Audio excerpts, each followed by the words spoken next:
Hello guys, good morning. कसे आहात तुम्ही? तर पुन्हा एकदा स्वागत आहे तुमच्या आपल्या नवीन व्हिडिओमध्ये. तर चला, फायनली पोहोचला आहोत आपण दिमापूरला. म्हणजेच आपल्या नेक्स्ट पोस्टिंग जिथे आहे तिथे पोहोचला आहोत आता सध्या. आणि डायरेक्ट म्हणजे आपण आपल्या क्वार्टरवर काही गेलो नव्हतो, कारण की खूप घाण झालेली होती तिथे क्वार्टर.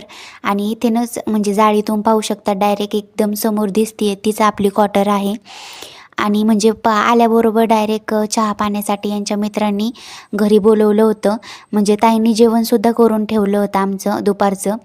तर त्याचबरोबर लगेच इथं जेवण वगैरे केलं.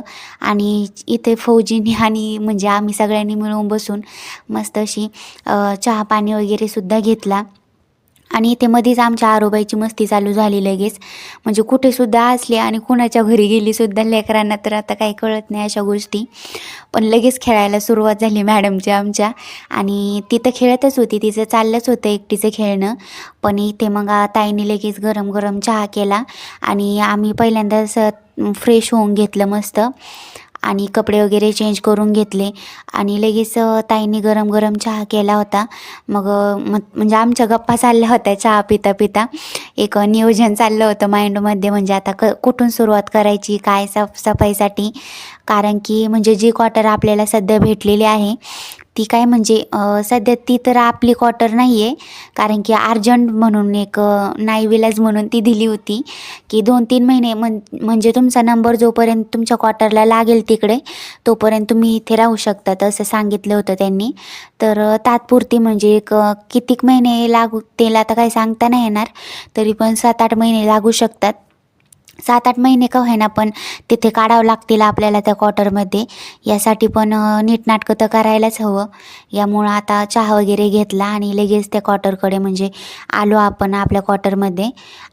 आणि यात अचानक गावावरून आल्यावर म्हणजे करमत पण नव्हतं एवढं काही इकडे. पण लागन धीरे धीरे सवय. आता काय ॲडजस्ट तर करावंच लागतं कुठेतरी. आणि प्रत्येक फौजी बायकोचं हेच असतं, म्हणजे एकतर घरच्यांची सोबत, नाहीतर एक तर फौजीची सोबत. असं प्रत्येक फौजी बायकोला कुठेतरी ॲडजस्ट करून घ्यावंच लागतं. काय करणार, असंच जीवन असतं एक फौजी बायकोचं.